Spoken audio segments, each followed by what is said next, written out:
Welcome to today's webinar. This webinar is being presented with English and French interpretation. So to choose either language, please press the button on the lower left of your screen.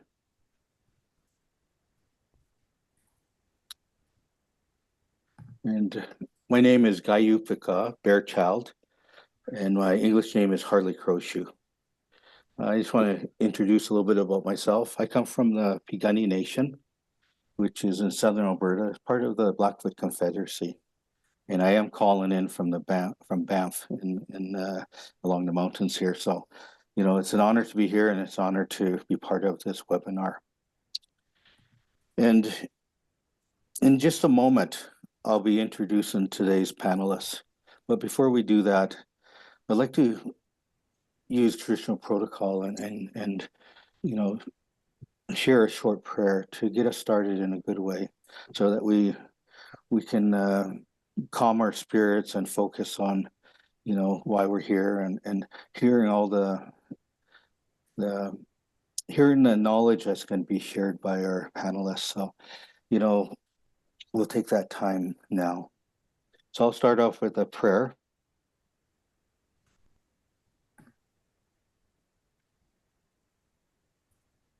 Creator, Grandfather, you're known by many loving names. I, Gayupika, come before you in a humble way. Tears in my eyes, an ancient song in my heart. I pray to the powers of creation, to Grandfather Sun, to Grandmother Moon, to Mother Earth, and to my ancestors, the holy grandmothers and grandfathers, and to the powers that exist in all parts of creation. I pray for my relatives in nature, the ones that fly, swim, crawl, and walk, and ones that are seen and unseen. And Creator, today is a special day. You know, where we come from many places on Mother Earth, many locations. We come together to help guide us in searching for those missing children that never came home from the residential schools. And I just want to ask you to be with us, to watch over us, and to protect us, and give us that strength we need to continue this journey. Give us that clarity we need to hear what's being shared and the teachings that the specialists will provide us and help us. And also the wisdom to know what those steps we need to take in the future. Creator, I ask you to watch over our families and watch over everybody here. And Creator, again, we just give thanks for that beautiful life that you've given us. You know, so special to be able to hear, see, and feel the many wonders around us that you have given us. So Creator, ask for beauty above us, ask for beauty below us, ask for beauty around us, ask for beauty each and every one of us here today. Please share these prayers, all my relations. Thank you.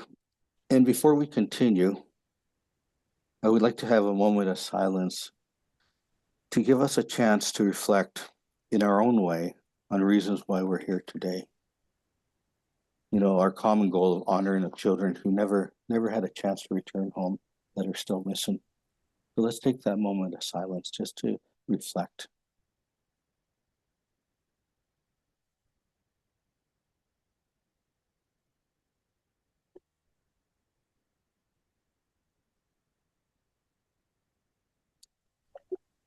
Thank you for taking that time. So today's webinar is sponsored by the National Advisory Committee on Residential School Missing Children Unmarked Burials.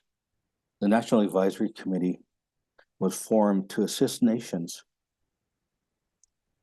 First Nations, Inuit, and Métis communities and families gain access to reliable, trustworthy information about all aspects of the search for our missing children.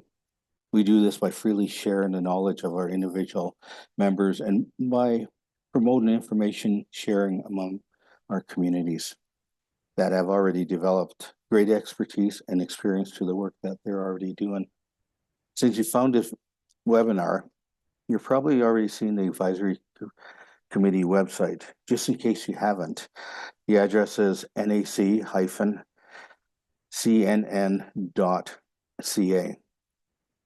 And we'll put that on our chat line to the number or the email address. We have pulled together an extensive list of resources such as videos, FAQs, and background papers around many of the key elements of the search process. We have also published a short introductory overview to navigate community options. This is all available on the website. Today's webinar is about how to work with technical experts that we bring in to help with the search for residential school missing children. This is a topic that comes up a lot. Unfortunately, many of the communities have negative experiences with consultants. They may not have the skills that they advertise. They may not have the ability to work in a good way and to respect the Indigenous laws and protocols. That's why we're going to be talking about best practices and also red flags to watch out. I should say that the onset that we recognize that the ideal solution for Indigenous communities is to build the necessary skills and expertise for themselves rather than relying on external consultants. And many communities are already doing exactly that. But it's not easy or fast. And for some highly specialized skills, it may always be necessary. I also want to acknowledge that this is a very hard topic to talk about. I would like to remind everyone on the National Indian Residential School Crisis Line is also available if you need someone to talk to. We'll put the toll-free number in the chat and we'll have it on the screen a number of times throughout today's session. Finally, I want to let you know that today's webinar is also being live streamed in English on YouTube. If you have any difficulties with the video platform we're using for the session, the YouTube stream is there as an alternative. We'll also put that link in the chat. Today, we are very fortunate to have a panel of 3 experts and to help introduce us to the field of forensic. We have 3 members of the National Advisory Committee who each come from the highly technical fields related to search process. They have a lot of personal insights to share on the topic of best practices and red flags, but I'll introduce each of them in just a few minutes.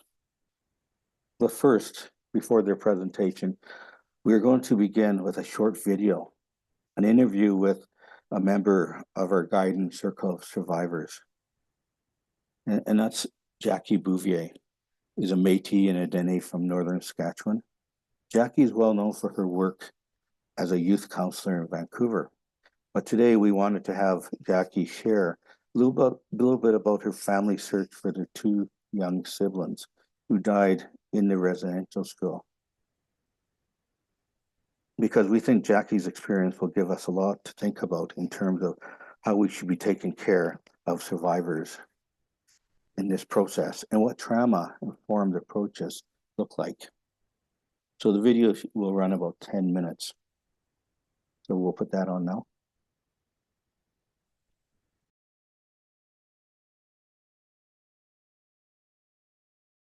My name is Jackie Bouvier. I was born by the river in a tent, 1952. I'm 3rd generation survivor. I was asked to sit in a circle of survivors 2 years ago because I am searching for my 2 baby sisters. When Kamloops announced the 215, I was thinking back to my mother when she said, "You have 2 baby sisters." My baby sisters were from her first marriage, which was arranged from the school. She took me, I remember she took me to there's a graveyard in the Beauval Residential School. And she was saying that I think this is where they were buried. Louise is the firstborn. She was born July 18th, 1927. Died 6 months old, January 9th, 1928. Mary Rose is the 3rd child. There was a son in between the 2 sisters. She was born June 22nd, 1930, and she died at 9 months, April 10th, 1931. So it was left at that, and Mom never talked about it. Till she turned 90 years old, she sent a letter to all of us children. There's 9 of us, plus the 2 sisters. And she wrote a letter. She said, I would like a family ring, plus the beautiful 2 baby sisters. So that opened for all of us. We didn't really know what happened to them. We never questioned her. I have spoken the truth. I have gotten help from the National Advisory Committee in regards to getting the death certificate and how to do it. And the National Truth and Reconciliation Archives, and with the Treaty 10 archives also. When we had the national gathering in Regina, I was on the panel. Elders and chief and council were at that meeting. They heard me speak in regards to my baby sisters. After I spoke, they came up to me. Emotions were high, and they said, we didn't know that. This was 6 months after they made the announcement that detection was done with 93 in the Beauval Residential School. So I spoke to them and went and had dinner with them. And that's where it started in regards to the search. The first search was done, I was invited to go to Beauval, English River. I went not knowing what to expect. I knew a little bit by the conference in Regina, how the GPR is going to be worked and how the probe is going to be done. So I went. There was a gathering the first day, and they explained what's going to be done. And elders were there to support me. Larry, another circle of survivors was there to comfort and be there with me. I was kind of in not a fog, but kind of in a space of, okay, here we go, Mama. I think we're going to find your baby. After they did the second row, the machine broke down. So right away, I FaceTime. I only have 2 brothers left out of 9. So I said to him, this is what happened. I said, should we continue or just say, should I just leave? They both said, no, this is what Mama would want. And so I went with their wishes. So the orders explained that the machine or the part that broke will be sent to the States, and they will let me know. August, I received a message saying, we are starting this on this day. So I went back. Things were explained more to me this time. And the elders and the First Nations community, the English River, were there to support me more, probably because they knew more stuff in regards to it. And so they did. I was present right from the morning to the early evening while they did the probe. And it was a brand new machine, S4 machine. It worked out. We had a ceremony. The elders were there to support me. There was counselors there. And then it was finished. So went back. Then I get a message saying, we'd like you to come back. Oh, I said, how come? We are going to do over where the markings are, 2 rows, at least 2 rows of the markings. That's all I was told. So I went back, it was early evening, and they did the 2 rows. And I think they got a detection. I don't really know. So we had a closing feast, and then I never heard anything. I said, when will the results be? So I just found out last week that it's spring. The first gathering in May, after the ceremony was done with the community, I was approached and I was told and asked if I had support. And I said, what do you mean? Yes, I do. I have another circle member.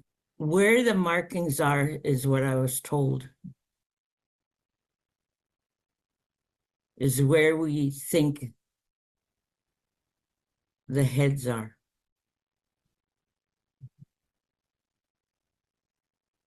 I said, pardon?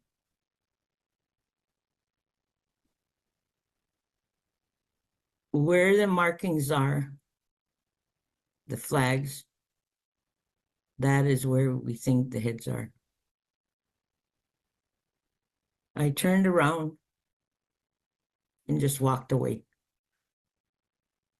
In August, when I went back, I told the crew that was there what was said to me in May. I also shared it in August with the NAC members. Maybe I'm too sensitive, I don't know, but speaking to an elder survivor is a sensitive topic, especially in this. Choose your words right. Have elder support present when something like that, not just standing in the grounds of where the residential school was that I attended, and it wasn't good. It wasn't good for my family. And just tell me that's where the heads are, were the words. But I made it through. I mentioned it to the crew in August. That is why they called me back. They didn't share anything with me that they talked about this, but they called me back and did the other side. My ancestors must have been telling the crew, you got to go back. I'm not sure. But it felt good after it was done. And that's what the elders said too. Know what is going to be done, not just in big words of the machines.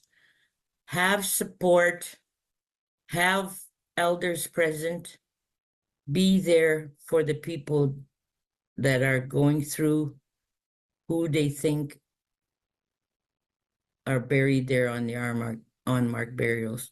It was shocking when I walked up to the graveyard and there was 93 markings all over the graveyard. There's teddy bears right across from where they were searching for my sisters. And on my side, my sisters didn't have no teddy bears. Community member and a circle of survivors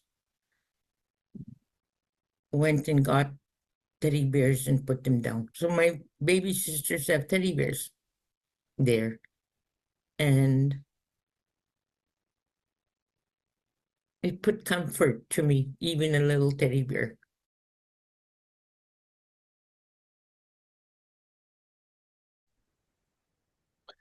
Thank you, Jackie.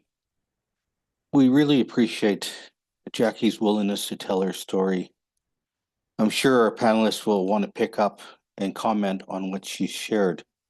As I said earlier, we are joined today by 3 technical experts from the National Advisory Committee. Part of their role is to help us better understand the fields of specialization and what each expertise has to offer to the search process.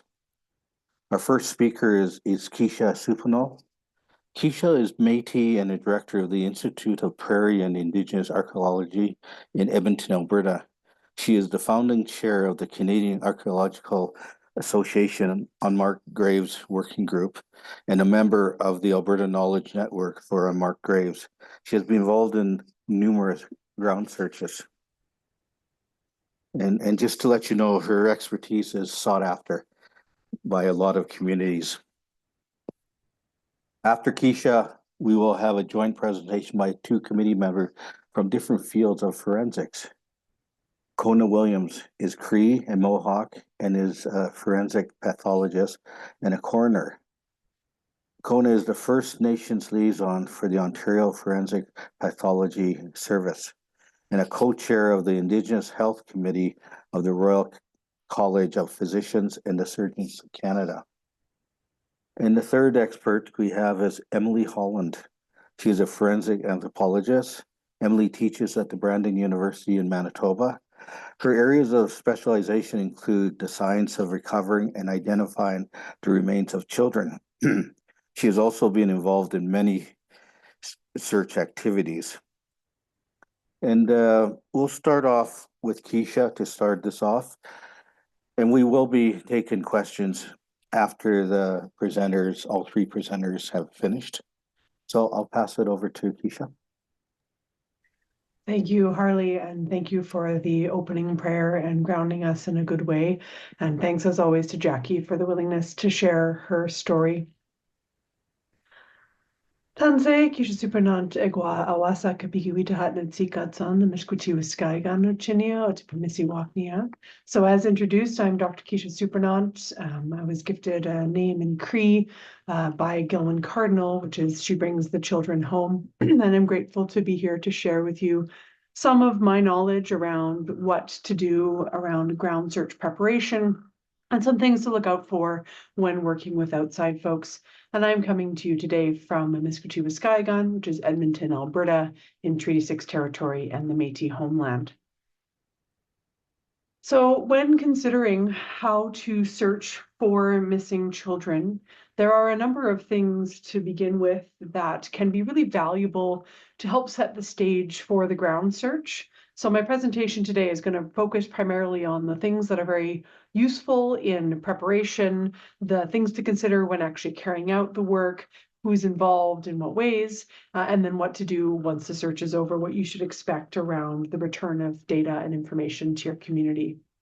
But before you begin, we always recommend that you start with some really important questions. And I think Jackie's video really helped to demonstrate the role that knowledge from the community can play in bringing forth some of the information to help guide the areas that need to be searched. For example, there are children in residential school records who are often recorded as, being ill and being transferred to places or having died and being buried in particular locations. Knowing those records can really help to determine where it might need to be searched and in what kinds of ways. Any information about how they were buried, of course, we will know this for some children, but we will not always know this for many other children. But where there is information, was it something that they were buried in a cemetery? Were they buried in a coffin or casket? Were they buried in a shroud? Sometimes this information is available and it can be very useful. There are, of course, many other places we know that children may not have been buried in the same kinds of ways. They may not have been buried with respect or care. And where are those locations? And that information is often with community. That's not going to often be in the records. That will be with survivors and community members.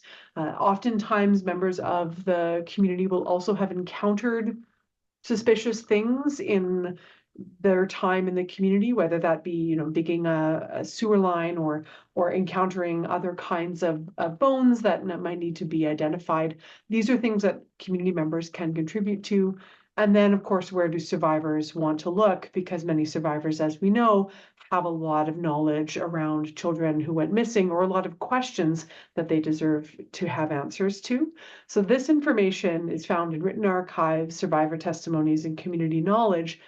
While it's not always essential to have this gathered before you begin a ground search, it really does help to narrow down places that need to be searched and helps to determine which technologies will be most helpful in trying to find these locations. So it is a recommendation to sort of start at this stage, and this can continue throughout the process as well. Once information has been gathered from the community about where needs to be searched, there are a number of really important considerations around the actual school itself. Every single school location will need its own approach to searching, and this is because of a number of different factors. And I'm going to review a few of them. So today I'm going to go through these 6 questions and try my best to help you figure out where the information might sit to answer these questions, because it will really vary depending on where you are in the country, depending on how long the school was open, whether it had multiple locations. All these things will factor into the answers of these questions. But the 6 questions I'm going to review today is: what is the history of the land? Who owns the land today? What is the environment and the soil like? What methods work best? Who's going to help you undertake the search? And how are you going to store and organize the data? One of the most important factors in figuring out what technologies are going to work where is knowing the history of the land around the school itself. Many schools had a lot of buildings associated with them and large amounts of land. We've heard certainly schools talking about 600 acres of school connected lands that might need to be searched. But knowing where the priorities are to search can often be narrowed down by gathering information about where things were on the land in the past and what technologies are going to be useful in those areas. There's a number of sources of information for this. One of the most useful are historic aerial photos. So pretty much as soon as cameras could be put up onto planes, aerial photos started being taken of the land. And Canada has aerial photos going back to the 1920s. Most areas of the country have reasonable coverage by the 1940s, even those remote locations where schools might have been. Looking at those earlier photos can help to show the buildings while they were in operation, because while there are some standing buildings associated with residential schools, many school locations have changed dramatically and have been, the buildings have been taken down, burned down, and then development can happen around that. So being able to see where those building footprints were is very, very useful.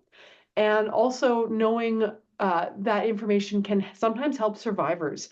They have knowledge around where things might have been, but giving them a picture that shows where the buildings are can really help them to point to those specific spots where they have information that could be useful for the ground search. Some schools have existing plans and related documents. Many of the school plans had graveyards or cemeteries set aside because they knew children were going to die at the schools, but knowing where those were can be very helpful, especially if there's no sign of them anymore on the land. Information from survey documents. So these are documents produced when the land was being first assessed and surveyed. So for example, where I sit in Alberta, there's township surveys, which happened starting in the 1880s and continue on throughout the 20th century. This can sometimes have information around both the school and the school buildings, but other kinds of features like pipelines or utilities that were put in, and those can also be really helpful for ground search, because then sometimes if we're using a technology and we see something and we know there's a buried utility there, it can help us interpret. And then of course the community knowledge around what used to be where and what has happened since. So this is really, really useful throughout the process in helping to figure out the ground search. Once you've identified the areas that need to be searched, or the high priority areas that need to be searched first, one of the big questions becomes, how do you get access to the land? In some places, the majority of that land is still on reserve, in which case it's much easier because the lead community has access to the land. But there's other places where very little of the school land is in Indigenous hands, and this can be a challenge in getting access to do the necessary work. But usually there needs to be some form of permission in place to conduct the search. I know that's not ideal, and for many communities that seems like a significant barrier that we should have to ask someone else's permission to search for the missing children. But from a legal perspective, this is a requirement. So it's important to know what the status of the land is today. So is it reserve land? Again, that's very simple usually.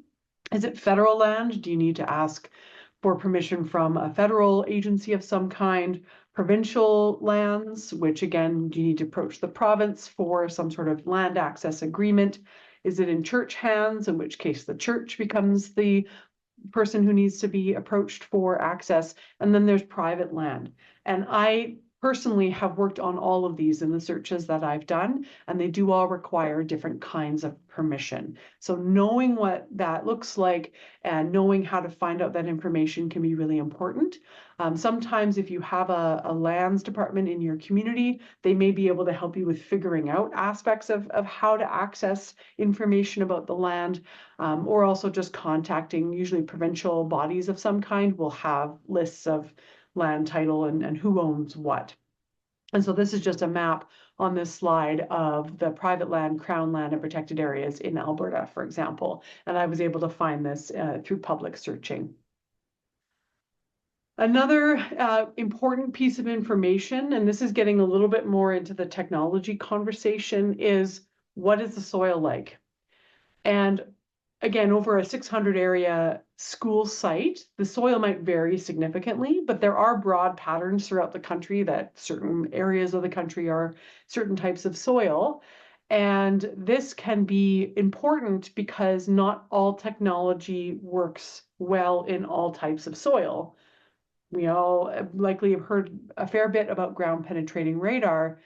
Ground penetrating radar doesn't work well where there's a lot of clay in the soil, and it actually means that we can't see much using that technique when there's clay in the soil. So knowing that there's a lot of clay around is important before you start investing in a ground penetrating radar survey, because that might not be the tool that is most useful to find those graves where you're located.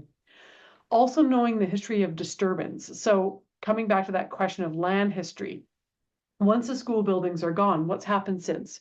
Has something been plowed? Has something been paved over? Has there been, soil movement over time where there's, grading happening or other types of things?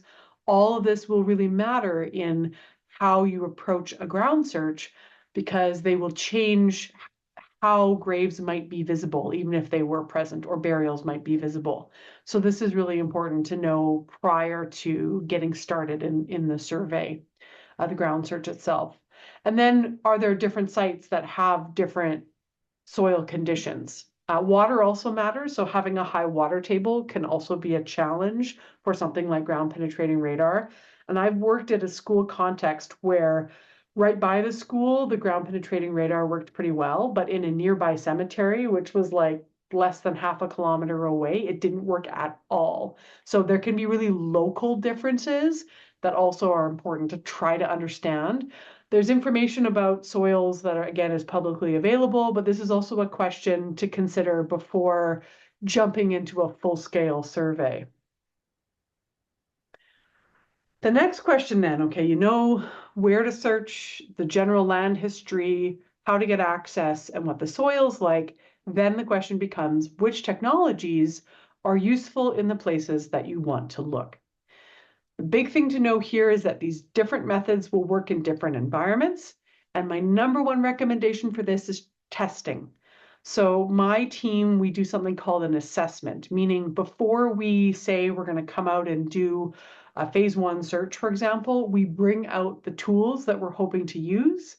And we go out for a couple of days, we go to the areas of interest, we look at the land, and then we try them out. And this is important because, again, if you have a place where ground penetrating radar isn't going to work and you bring in a consultant to do 3 weeks of survey, it may not be a useful investment of the resources. So trying to test this out ahead of time is really, really helpful. Now, there's different methods, and we have resources about the specific methods that you might consider. I'm not going to go into a ton of technical detail today, but there's basically a few different things to consider. One is searching from the air. This is often a good first step.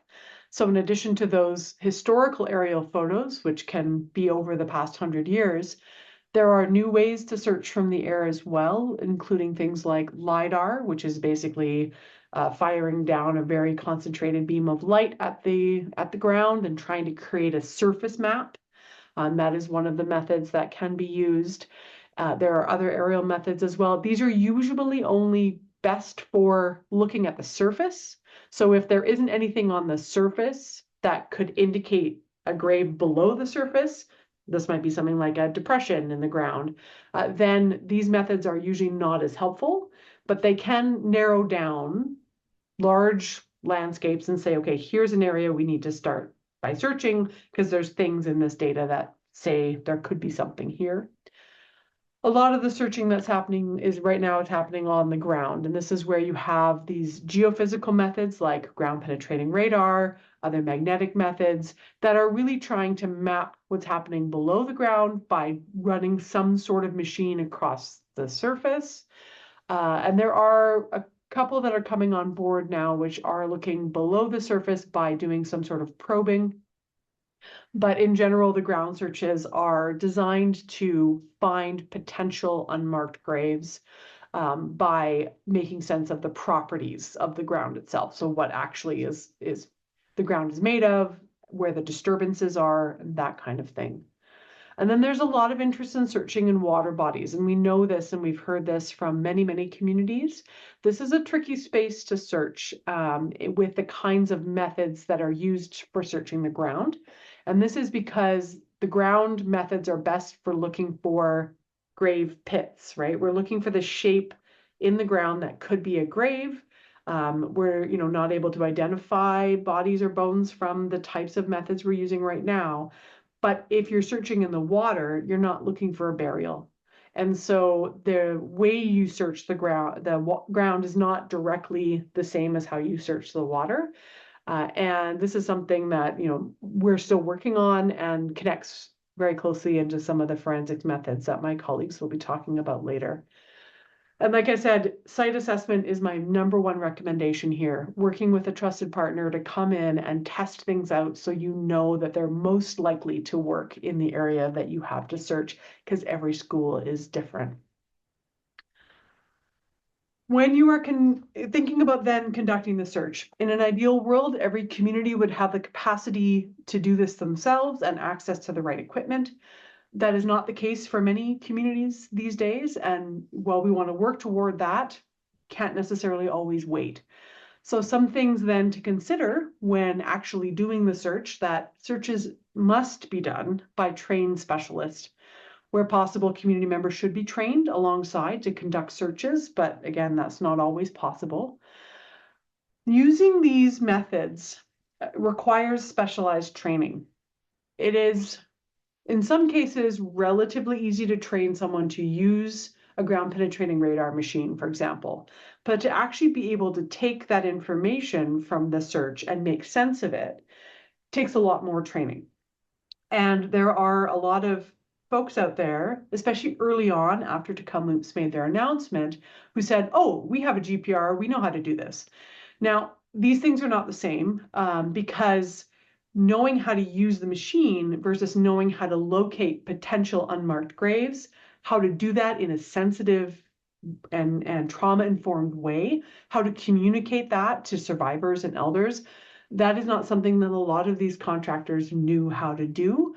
And therefore, making sure that anyone you work with outside of your community is qualified, whether that be an individual, an institution, or a company, asking some questions about what kind of experience they have, what kind of qualifications they have they done this work before, is really important. We've heard a lot of challenges from communities about getting the data from the searches. And this is a huge problem because it is essential in this work that data sovereignty is recognized and upheld. So if someone from outside your community is coming in to do the work, they need to make sure that the data is coming back to you, and not just a report, but all of the data. And I'll talk about that in a moment. And then making sure they are using the right technologies for the job. And this is the section of my presentation where I would like to briefly talk about red flags because we've seen a lot of harm done. So over the past 3 years, there are, a number of communities, of course, have been taking up this very sacred and difficult work of doing the searching, but this is not always led to good outcomes, both in terms of the need to ensure survivors and community members are included and respected, but also in terms of being misled about the kinds of technologies that are out there, the kinds of things they can do. And so my set of red flags for those of you considering the ground search questions is, here's some things to watch out for. One, overstating what the technology can do. So saying, oh, we have this best and newest thing, it's going to solve all your problems. That's a red flag. There are established methods, there are advancements being made in these areas. But normally just having the shiniest tool does not necessarily mean it's the best one or the best established one, right? So there may be a new tool, it might be useful, but have they tested it? Have they evaluated it? Have they tried it out in locations which are similar to the kinds of unmarked graves we're looking for around residential schools? These are questions to ask. Certainty. We currently do not have a single individual method of ground searching that can definitely find graves. We have techniques that can be combined that can sometimes make us almost certain that we found a grave, but anyone who tells you that ground penetrating radar can definitely find graves and can find bodies is not telling you the truth. That is not what the science says these days. We don't have that certainty yet. We can get close with good established best practices, but we can't guarantee that we're going to find everything. Experience. So I mentioned this in the last slide, this idea that, oh, we use this in our company, therefore we can use it for this particular situation is problematic. So it's problematic from a technological standpoint, meaning if you're using a GPR to find a pipe, pipes are easy to find. They're very distinct. They're usually very clear. Graves are not easy to find, and they're not very distinct, and they're not very clear. So even if you've had experience doing it in one area, that doesn't mean it's directly translatable to unmarked graves. And then the second one is, if you've done this, companies mostly done this in industry. Have they ever worked with community before? Have they ever had to sit down and explain to a survivor what the technology is in a clear way, in a non-technical way, in a way that's respectful? Do they know how to follow community protocol and involve ceremony if necessary? All these things are really important. Another big red flag is questions around data. Most companies will, have a contract and they'll say, we'll provide you a report. I've seen some of these reports. The reports themselves are not good enough, but then they don't include any of the original data. So a report is usually produced from some sort of interpretation of the data that was being collected. So there'll be images or there'll be maps, but there won't be the raw data, which is also yours. And it means that if you wanted someone else to look at it, to look at the data and make sure and sort of get a second opinion, you don't really have that option. So making sure that in any contract that is signed, it's not just the report that's being provided, but every piece of the data that they gathered that's returned to community. Completeness. So these are huge landscapes to search, and they require a phased approach. So anyone who overpromises that they can search everything quickly and just give us enough money and we'll get it figured out is also misleading. So, and also a phased approach is really valuable because we learn from each phase what works and what doesn't. And so anyone who says we can do it all right away, they're not aware of the complexity of the task. They don't understand what the situation is. And then the fast timelines. There are some companies who can certainly turn around things quickly, but faster is not always better. And faster is not always going to give you the best results. So I understand the urgency of the situation, but it also can't be rushed because you need to understand communities have the right to know the certainty in what it is that we're finding. And those fast timelines can produce a report, but are they giving you the best result? So that's something also to keep in mind. The one thing I will say is that the current best practices in Canada for this type of application of these technologies is to be found through the Canadian Archaeological Association. You can either go directly to our resources page through the Canadian Archaeological Association website, but also there's a great resources page to the National Advisory Committee website, which will also take you to those resources, and it gives you a bunch of other resources as well. So you can access that from multiple places, and we're constantly updating it. As we learn more, we're adjusting and updating those documents for you. And there's some short videos as well, which are quite helpful. So if you have questions about that, go to the best practices, and also make sure your consultants are familiar with them. Ask them if they have any familiarity with this. Have they seen these best practices, and do they know how to follow them? And then the final piece I'm just going to briefly mention before I'll hand it over to my colleagues to talk a little bit more about the forensic aspects of the work is how to store and organize the information. So as I mentioned before, data sovereignty is important here. The data should be provided to you from any company or individual or institution that you work with, and this includes academic institutions. This should not belong to them either. But then what do you do with it, right? So one of the things that's really valuable is having what's called a geographic information system, or GIS. Some of you might be familiar with this. This is really helpful for all of the data I've talked about today. So this includes the search data, but also all that pre-work of older photos and land information and soil information. And this is very easily managed within something called the geographic information system, because it's spatial, right? So it's all based on where it is in space, but it needs to be secure. It needs to be in community or controlled by community. The data needs to be of good quality. So again, when you're working with consultants or individuals or institutions, ask them about the spatial accuracy and precision, because there have, again, been cases I've heard about where a company says, this is where we think the graves might be, and then you go and it's actually not in the right place. So making sure that that is well managed. And this is, again, something that many nations have as part of, lands or consultation. There may already be databases that can be used. And then the National Center for Truth and Reconciliation also has an option for communities that is secure and owned by community, but that they will help maintain kind of the back end and the support for that. So these are some things to consider while doing the searching, really focused here on the technical aspects of the ground search. But we know, of course, that this is very sacred and difficult work as well. So making sure that there is that wraparound support for the survivors and elders, and for the search teams. As someone who does a lot of the searching for communities, it's really great to have, elders and ceremonial support as we're out there as well. So these are just some of the best practices and red flags that I wanted to share today.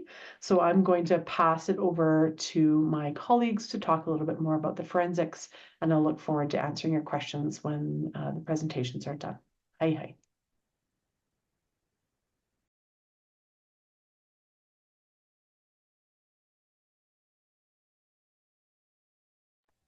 We'll pass it over to you, Kona, and then after you, we'll have Emily share. So here you go, Kona. All right. Well, good afternoon, everybody.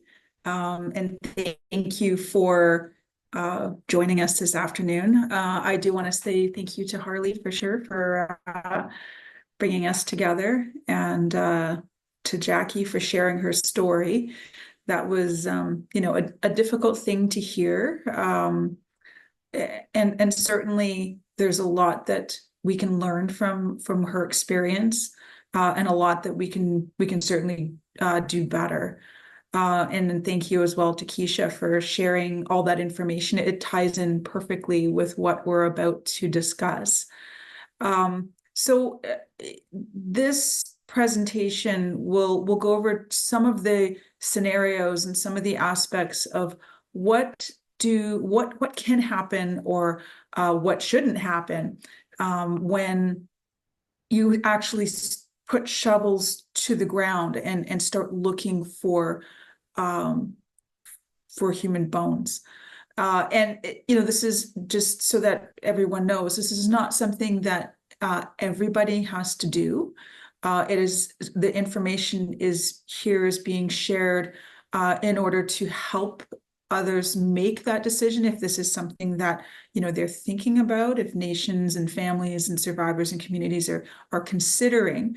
We want to give you some information about more things to consider before sort of proceeding with something like this, because it can be a very lengthy process. It can be very challenging, and it can certainly be traumatic. If human bones are recovered, what steps do we do after that? So I'll hand it over to my colleague, Dr. Holland, and we can get started.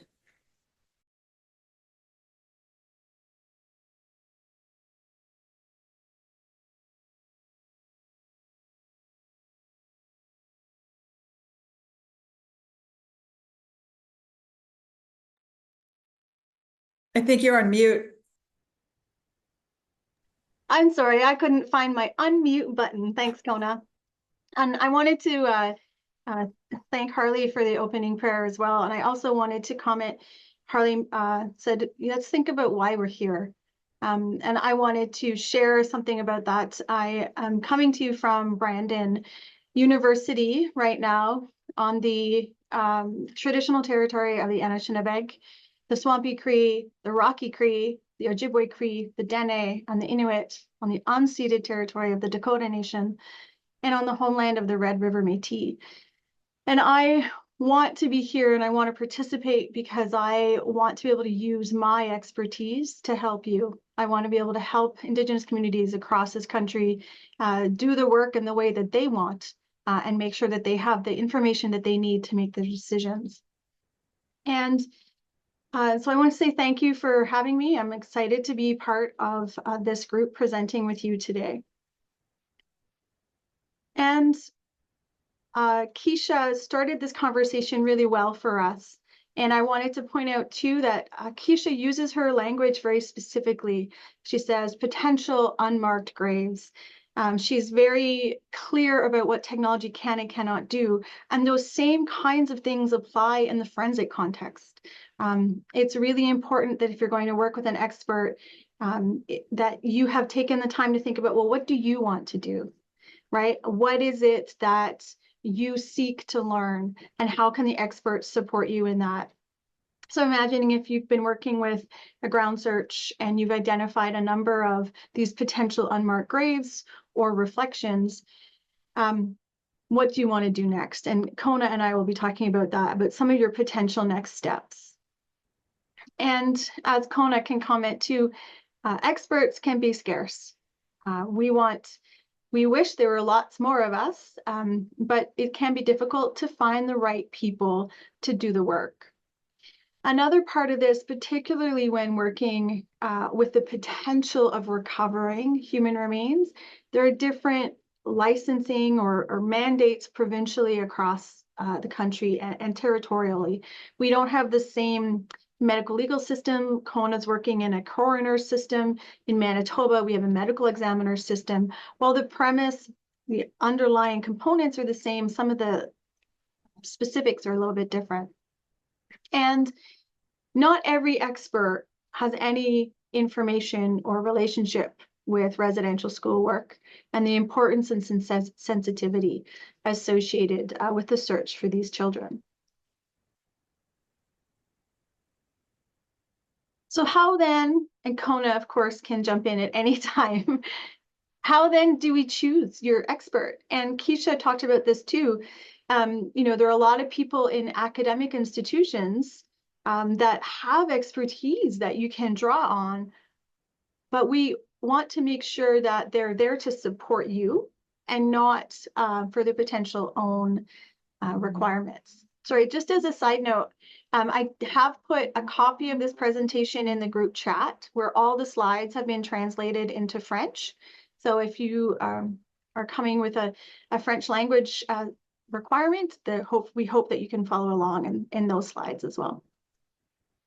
And one of the other things too is that, if they're a private company, or an academic institution, what exactly is their experience in their field? And do they have any relevant experience working with Indigenous groups or residential school investigations specifically? Are they aware of the provincial legislation requirements? And do they have an already established relationship with the medical examiner or coroner's office? And any expert, in my opinion, and I'm going to ask Kona to pop in here for a second, any expert really should be a resource for you, right? You should be able to ask questions and to get some assistance in your process of planning, and not simply an expectation of that you're going to hire them. And are they listening? Are they listening to what you want? Are they listening to the ways in which you, the kinds of information you want to learn? And are they making space for you, for your community, for your ceremony, for your cultural protocols? Are they making space to train some of your community members? And this is, again, something that Keisha talked about. Like, this is ideal if we have opportunities to build capacity within communities so that they can pursue and follow through with this work on their own. All right, well, I think I'll jump in here. I'm still seeing the same initial slide. Oh, I'm not sure if, yeah, I keep seeing save the ground after the ground search. So I think we're on, what was it? The possible approaches. So I think we're going down to number 4. okay, thank you for that. I will reshare. I'm not sure why it was changing on my screen. And we'll try again.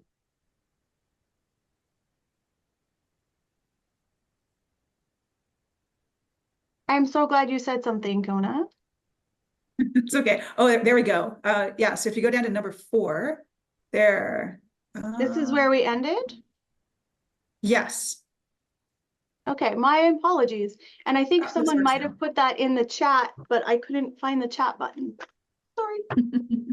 No worries. So if we can go to the next one, the one with the green circle on it. Yeah. So for information, really about the possible approaches to an excavation. So by excavation, I mean, actually moving the soil to look for potential human bones.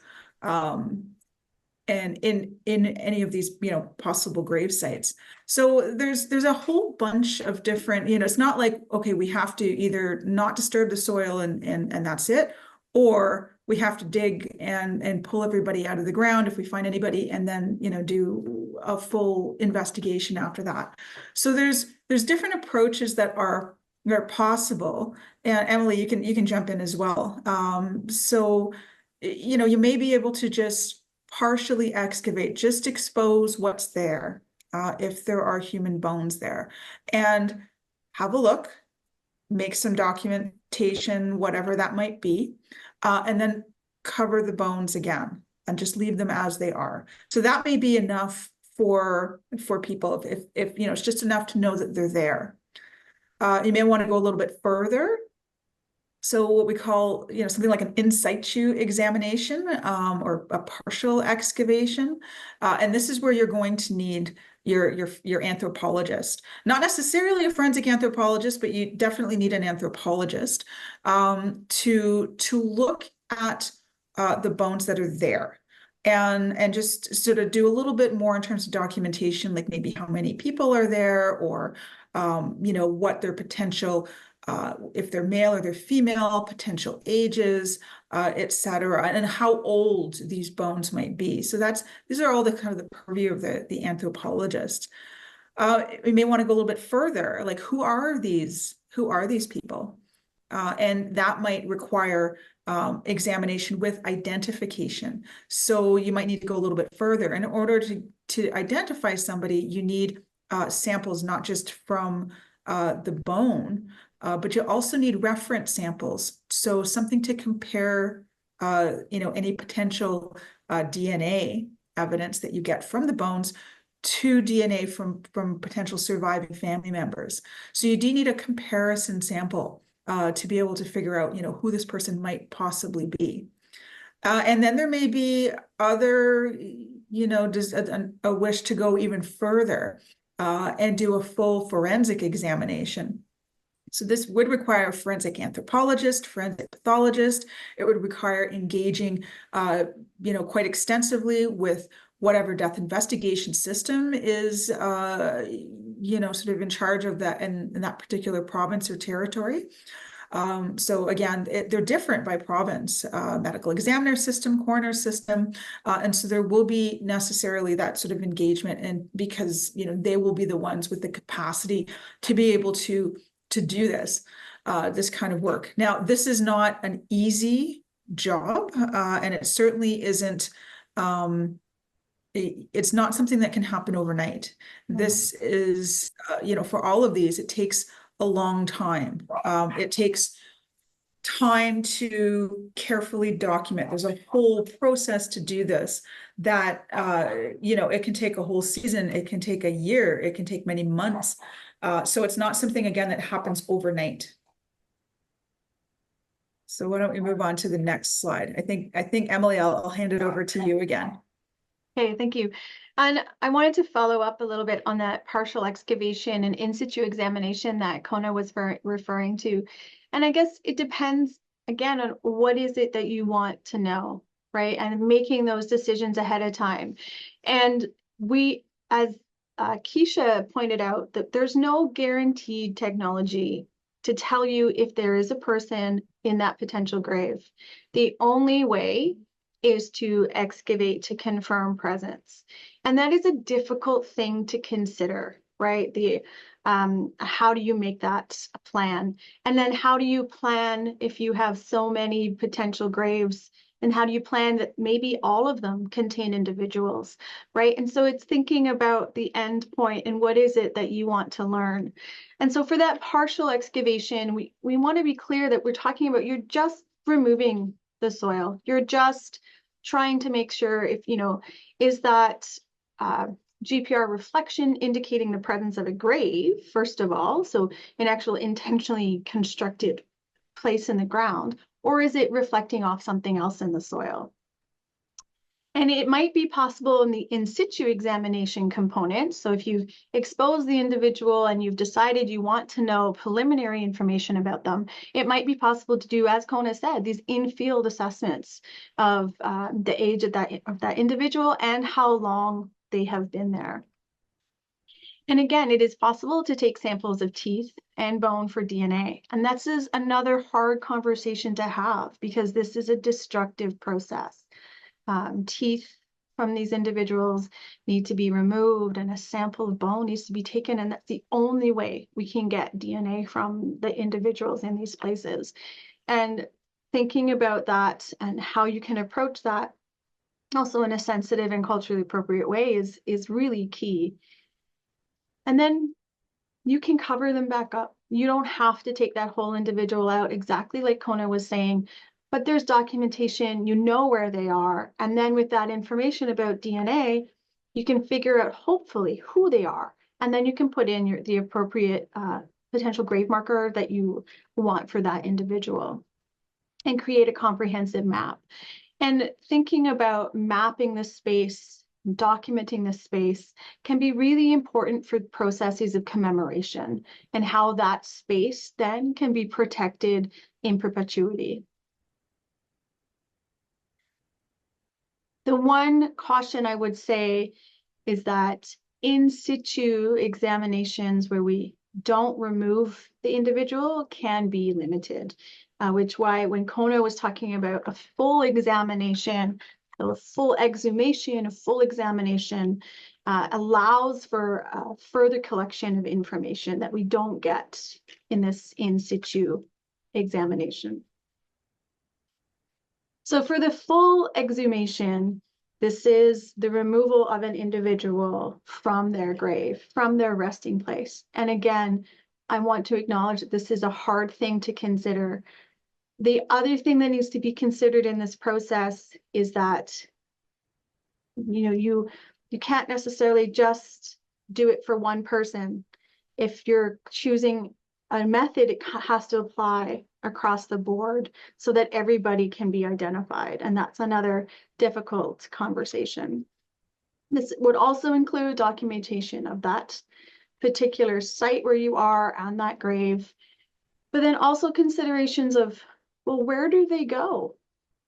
And where do they stay in this appropriate place? And what exactly is going to be that process of analysis and identification?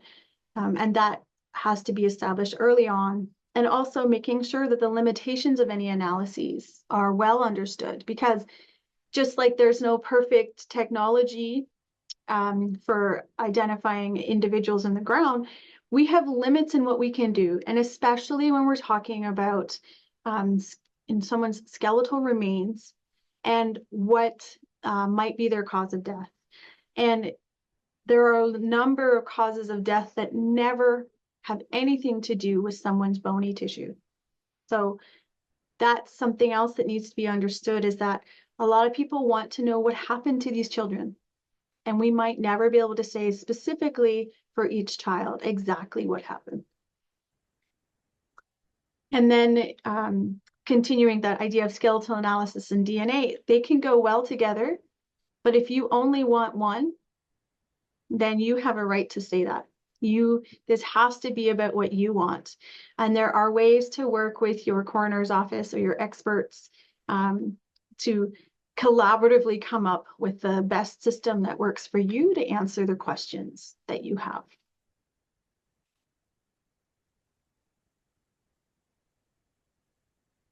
So in this idea, then, maybe the community you're working with or the community that you're part of has decided that absolutely, we have this many potential graves. If there are people in those graves, we want to recover everybody and we want to know everything we can about them. Well, in that case, and I want to emphasize that I think it's your absolute right to make that decision. But what are some of the things that need to be considered? Well, what kind of permission do you need, right? What's the provincial legislation or the coroner's concerns in this kind of process? Who is going to do it? And I think this is important because we want to make sure that not only does that person have training required to do this work, but that they're keeping in mind the sensitivity required. And then again, where do these children go after they're exhumed? When there's analysis that needs to be done, is it secure and restricted access? Does family have visitation rights? Do they have the opportunity for ceremony? And how can these things be accommodated fairly? And then I will turn back to Kona on this, if she wants to add comments or for the next slide. I think we can go on to the next slide. So this is also sort of building on what Keisha was saying about data sovereignty. So this needs to be put in place prior to collecting all this data, because when we do, for Emily and I, when we actually do an examination of a human, the human remains, human bones, there's a lot of data that's collected. And who has ownership of that? I mean, it should, obviously we're generating this data. Unfortunately, death investigation tends to be very, I don't want to say secretive, but mysterious. A lot of people don't understand what goes on behind the scene, what's an autopsy, what's happening to their loved one. And this happens, every day. But then who has that data? And some of that data might be very sensitive. So for example, in in a homicide, so if somebody literally takes the life of somebody else, and there's some, this is going to go to the criminal courts, sometimes there's very limited information that is divulged to the family because of, the nature of the criminal justice system. And so, it can take years before that information is then, revealed through the whole process of going to court and testimony. But, generally speaking, Indigenous people should have the sovereignty to have that data themselves. Now, there are, other things that we have to consider in terms of sort of privacy and, how much of this is shared. And again, these are really difficult conversations to have. And a plan for each site should be in place before excavation starts. Now, there's a lot of different, people who can do this kind of work. There are quite a number of sort of, corners in medical examiner systems. They often work with universities, academic institutions, often have archaeologists, and they have forensic science programs. So they're actually quite interested in this kind of work. But their interest tends to be a little bit different, a different focus. So publishing data in academic journals is sort of a really big thing, getting research projects out of this. So there's a learning aspect of this that may not always align with the expectations of what nations and families and survivors want. So to understand what academic institutions, so universities, colleges, students, learners, what are their goals versus what are the goals of the people who want this work to be done. And the same thing goes for private companies. What is their track record? A lot of death investigation is provincially run, and so that's sort of a government run agency, basically, and organizations, and they're all run differently. But there may be private companies who may have to be involved for various other things. So, for example, maybe doing the identification with DNA, like who is going to be doing that analysis. So there's the expectations have to be clear. And then what are these companies or these academic institutions going to do with that data? So again, a good secure data storage plan should be in place prior to collection. Most death investigation systems have very secure data collection rules around, who will have access to the autopsy report, who can have access to the photographs. And it's different in every province. How will the data be stored? Who can access it? And then if you're dealing with an academic institution or private company, what happens if the private company goes bankrupt? Then what happens to that data? What happens if they're like, oh, well, you will have access to this database for a year, and then the price goes up exponentially and you can't afford it? Well, then what happens then? So there's definitely things to sort of consider around the generation of the data, and then what happens with it afterwards. We can go to the next slide, please. And this all comes down to managing expectations. So it's not just managing, expectations on, the people who want the work done, but also the people who are doing the work. So there really needs to be a lot of communication at every step of this process to try and determine what is the best way forward. And this has to be clear right from the beginning. And it's not as though, okay, well, this is what's going to happen. And then 6 months later, okay, well, here are the results, goodbye. There has to be communication all the way through, because things will change. What does the work entail? Like what is the nature of the work that is wanted, and what will happen during that process? How long can this take? That is extremely variable. It's if you want something done carefully and well, it can take many weeks, months, sometimes years to do it properly, depending on the size or the area, the seasons, the location. It can be very, very challenging to do this, and it could take quite a long time.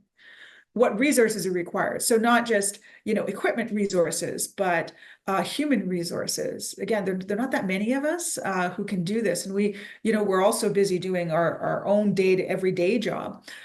So there are, I would hope there'd be training opportunities for people to help us. And I would really like to see that with our own people who are interested, have the capacity and have the knowledge or want to get that knowledge to be able to help us with some of this work.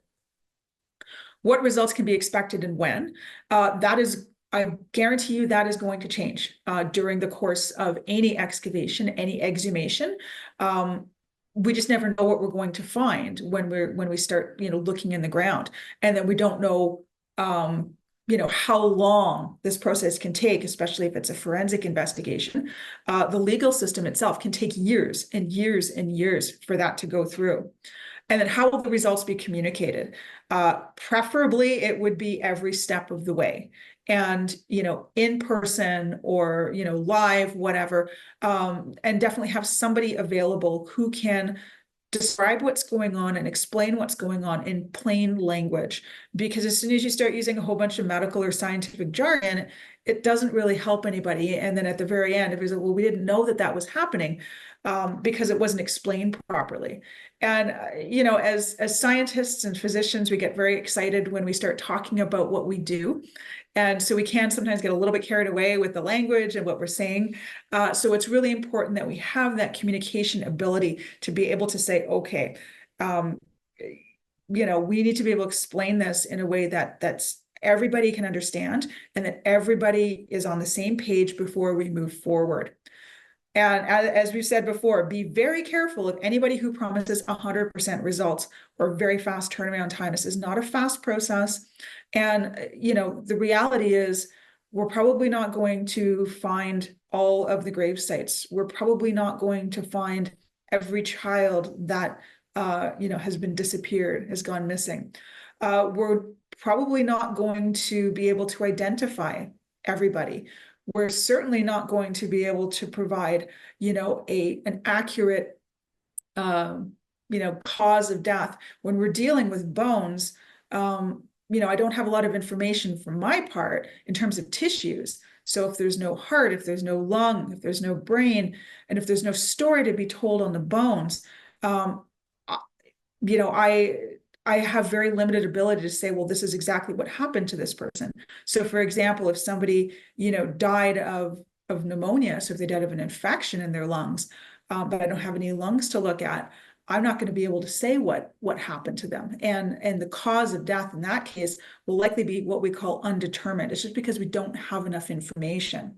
So it's important to understand, from the beginning that these may be the results, and that, if you're expecting a full forensic investigation with everything that, you need to be able to move forward to, pursue justice, we may be dealing with a lot of we don't know. And that can be really difficult to explain in court.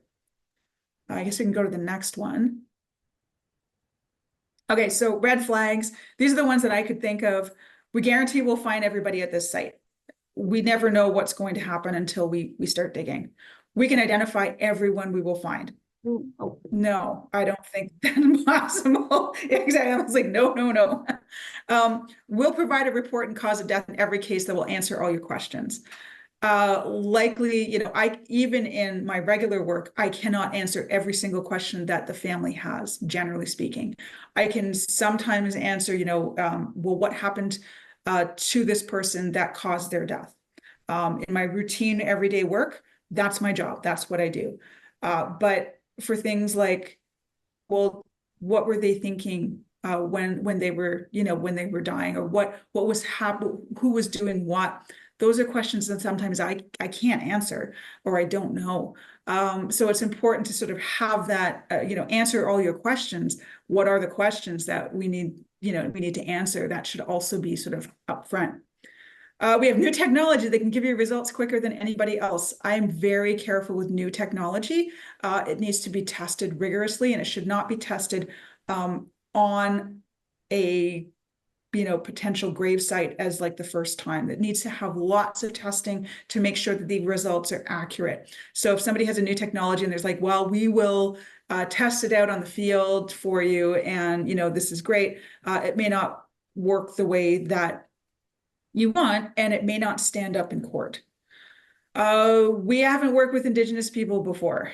Anybody who is going into doing this kind of work should have some sort of training beforehand to understand what they're getting into, and to understand what happened to Indigenous people, so that they have that grounding before going through with this work. That I think is almost like a requirement for doing this work for anybody who's working and doing this. We're a new company. again, similar to new technology, you want to make sure you have a track record. Not that new companies are bad, it's just that, we never know really how they're going to be able to deliver. We control the data. Yeah. That is, to me, a red flag. There should be definitely a discussion about how that data is going to be shared, who's going to have access to it.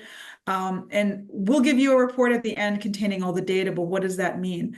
It's one thing to, just have a report, but if nobody can interpret the data, it doesn't mean anything to anybody. So then you actually have to get somebody to interpret this, and they may have a whole bunch of questions as to why was this done, or how come this is, this is wrong, or, I need extra information. So there's lots of sort of red flags around, sort of be careful when you are sort of engaging with experts or others who, can promise these things. Be very, just don't jump in right away, sit back, talk to other people, find out more about them. And, certainly we're happy to help out with that. All right, we'll go to the next one. I kind of created this little process map. It's very basic, just to kind of get an idea of, when somebody gets to the point where they're like, okay, we want to excavate, we want to start digging. What are the possibilities? So you don't find anybody. There are no human remains found. So, okay, does that mean that, there's nobody and everything stops? No, you can say, okay, you know what, we looked there and there's nobody there. But you can continue the search and in other ways. So you kind of go back to, okay, let's look at the archives. Let's talk to survivors. Let's look at the records to see, maybe we're in the wrong place. Maybe there's another place we need to be looking. So it doesn't mean that things have to end there, but it is a possibility to consider. And if I could just pop in here just for a second, and this also goes back to what Keisha was saying, like how good was that technology in the first place and how well was it used? And so it might be that you're not finding someone in a particular area because the technology or the ways in which that information was interpreted wasn't done as well as it could have been. But I also want to highlight too that if you have a GPR reflection and it's excavated and there's no one there, this doesn't change anything about the truth of residential schools. It does not change the experience of survivors. It doesn't change anything. It just means that in this context, that reflection identified by GPR was not reflecting on a grave, right? I really want to emphasize that because I know there's some people who think that, well, simply because you're not finding what you think you are, it changes. It doesn't change anything. The truth of residential schools is the truth of residential schools. Our testimony from survivors is the truth. And I just wanted to highlight that. And then I'll push the forward button for Kona to continue. Yeah, thank you for highlighting that, because it's absolutely true. Okay, so say excavation happens and human bones are found, and similar to that other sort of image that I showed you, you can stop there and we can work with the anthropologist, have a look and see who's there. How old might these sites be? They may be decades old, they may be hundreds of years old, and then you can stop there and bury them and commemorate however you wish. Again, you may want to do an examination in situ with or without identification. Definitely important to engage the anthropologist or the forensic anthropologist. And then you may want to go to doing a full exhumation with a forensic examination. So you do need a forensic anthropologist, you need a forensic pathologist like myself. And autopsy report will be generated with the cause and manner of death. Now, all through this, yes, it sounds very scientific and it sounds very, medicine-y, I guess. But I firmly believe that ceremony, protocol, and involvement of communities and families needs to happen and should happen. There are ways to do this. It's not like it has to be, here's yellow tape and nobody can go in and we'll tell you whatever happened at the end of the day. I mean, if that's what's wanted and people want to step back and say, we'll let them do their job, But I firmly believe that there is opportunity to engage and to have community, ceremony, all of that throughout this process, because that's so important. We're dealing with the graves of children that never made it home.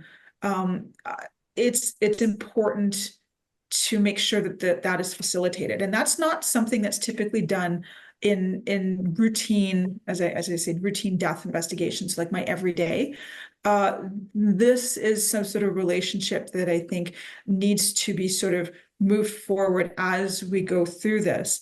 And we also have to respect that different nations and different communities have different protocols. I don't know what the death, the protocols and ceremonies around death are on the West Coast or the East Coast.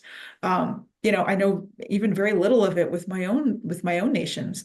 So it's important that, we don't have to know everything about what the protocols are, but if there are some things that, that you want to do, or how you want to ensure that the spirits of these children are respected, let us know, talk to us.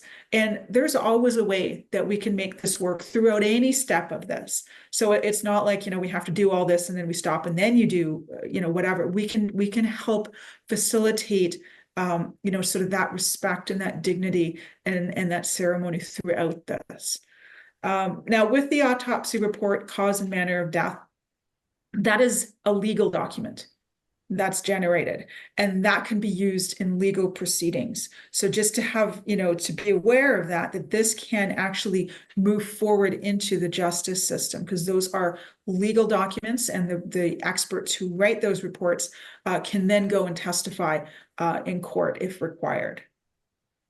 So I don't know if you wanted to tackle the first scenario, Emily. I put together a few scenarios of like sort of things that we might encounter as we go along, and we might encounter some of these, all of them, more of them. It's by no means an exhaustive list, but just to give people an idea of what might.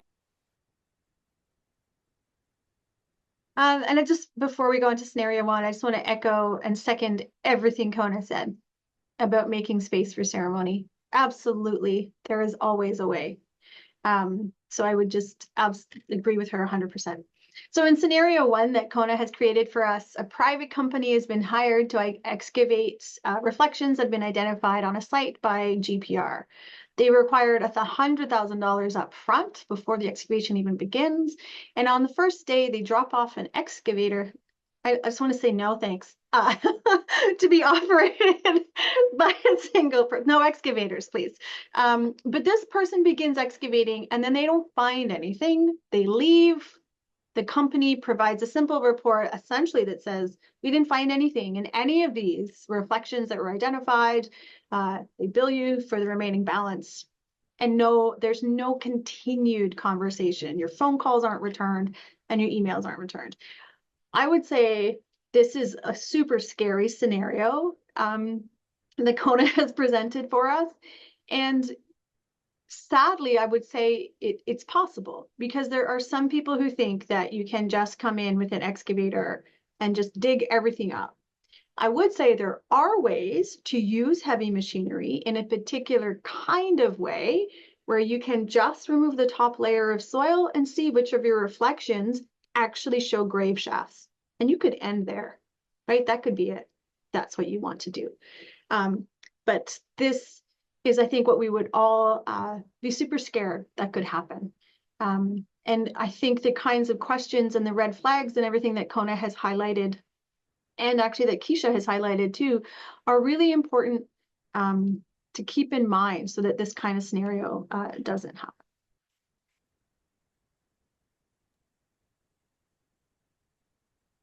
Okay. Okay. So I don't know. I'll tackle scenario number two. So again, another private company hired to excavate a site, again, found reflections by ground penetrating radar. And there were discussions with the team, so that's good. At least there's communication happening. And the excavation is done carefully, so no, excavators or backhoes or any of that. And it's not some dude showing up with a shovel and, leaving at the end of the day without talking to anybody. And again, over several weeks, documentation, photographs. This is good. We want to make sure that it's done carefully. and with so the expertise that we need, and human bones are found. Okay, so that's the first step. The first one we saw, there was nothing found, but this one, yes, human bones were found, but they're determined to be over 500 years old. So that far exceeds the first residential school. So, the people who are buried at this site cannot possibly be from a residential school. And so what does that mean? It's sort of more of an archaeological, sort of scenario at this point. And there's different legislation in the provinces and territories about what happens when archaeological remains, so remains that are much older, are found. And at that point, all the documents and the data are handed over to the nation, and that data somehow gets leaked to the media. This is something that is also very frustrating and upsetting to me. And I totally understand why nations and communities and survivors are becoming very reluctant to even disclose searches at sites and what they're doing because of the increase in denialism.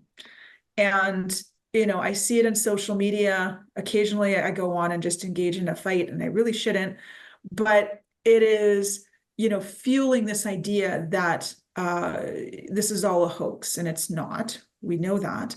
But it's also, there's been threats to communities and members and leadership. There's been vandalism to certain sites. So people are going there and saying, well, we'll just do this ourselves. It can really kind of fuel this.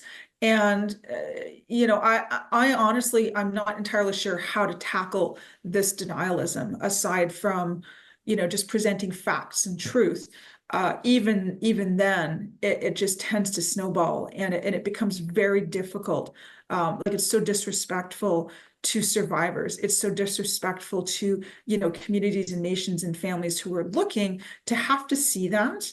And I don't want people to think that, okay, well, because we found something that we weren't expecting, therefore, we're not going to continue looking. Absolutely.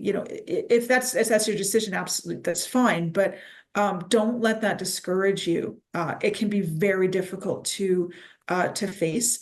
But you're not by yourself. You have all of us, and eventually we will get to the truth of what we're looking for. We'll get to that truth, but it just takes time, and not everything. We won't be able to, like I said before, we won't be able to find everybody. We're likely not going to find every site, but that doesn't mean that we just stop looking and that we let the denialism run its course, because I think that's absolutely wrong. Mm-hmm. And I think the only follow-up I would add to that is that if you're finding human remains in something that was identified by GPR, it's showing the GPR is working, right? The individual might not be who you're looking for, but in this context that Kona has created for us, the GPR is working, which is what we're hoping. And then our final scenario that Kona has created for us is an academic institution was engaged to perform an excavation at a site that had been identified through LiDAR. So that light surface topography mapping program that Keisha was referring to. In the process of this excavation, human remains were found. There were multiple researchers and multiple students at the site for this process, but it was never accessible to community members and families.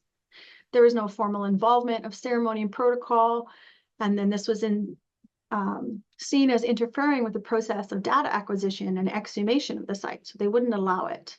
Concerns then were raised by Indigenous leadership about this lack of engagement and transparency. The university retained control of the data, resulting in multiple publications and further research projects. And then at the end, they handed the raw data over to the community with no further communication. Again, I would say this is another scary scenario, but I would say too that a lot of these things can be mitigated by having those plans and those relationships set up well in advance. I have worked with communities before, and we have always made space for ceremony at different stages of the process. There's, and like Kona said before, there's no reason not to. There are ways we can make these things work. And it does have to be a transparent process where community is engaged throughout and part of that decision-making process, and actually are the decision drivers in this kind of work. And at no point should a university retain control of the data unless they're serving as a repository at the behest of the group that they're working with. But even in that context, I would say there are ways that data can be stored and shared and accessed where the community desires are prioritized. And I think this brings us to our last scenario. And it's, I just want to say it is always possible to collaborate fairly. And I think I wanted to comment about publications and projects, because the goal of this work is to serve community, right? It's to make sure that you can do what you need to do. And for me, for example, it's not about me writing articles or doing anything like that. It's about making sure we can use our expertise to get you where you want to go. Thank you. I think also there are, you know, it seems like all kind of doom and gloom there, but there are opportunities. There are opportunities to train our youth, to train the people who want to do some of this work.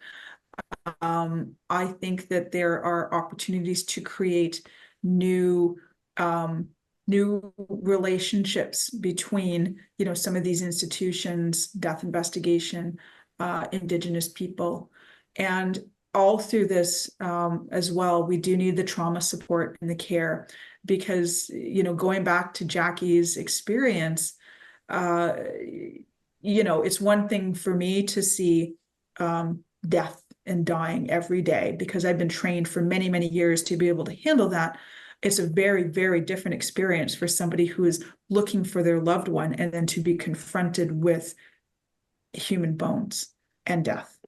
And so it is important that we do respect that sort of situation. We need to have the trauma supports. We need to have people available to support the ones who are going through this and looking for their loved ones, and do it in a way that is respectful of that trauma. And the other thing too, just you know, in closing, just to say, you can stop this process at any time. You know, it's not like once it starts, you can't stop. If it's like, this is too much and this is too painful, we want to stop, you can stop. Just let us know, and that will be it. Like, this is not something that will be forced on anybody.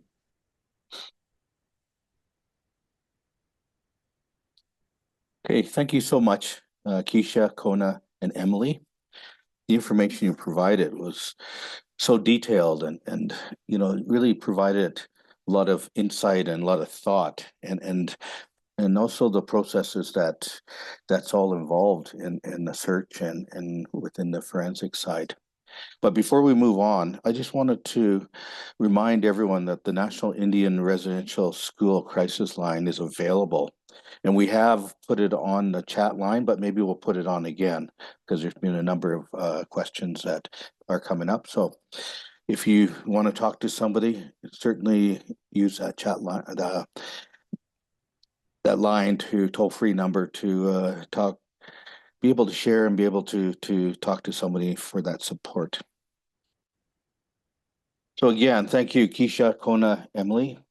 A reminder that you can go back later and rewatch any of these presentations on YouTube. And the panelists will be taking some questions. So if you're on Zoom, please write your questions in the chat. And we've had some glitches on YouTube, so I'm not sure if I'm going to be able to get any questions from the YouTube side, but we'll keep that monitored, and we'll follow up with the chat line first. So we'll give people a few seconds to start writing their questions, and while they're, you know, writing their question, I want to ask the panelists if they have any questions or comments about each other's presentations.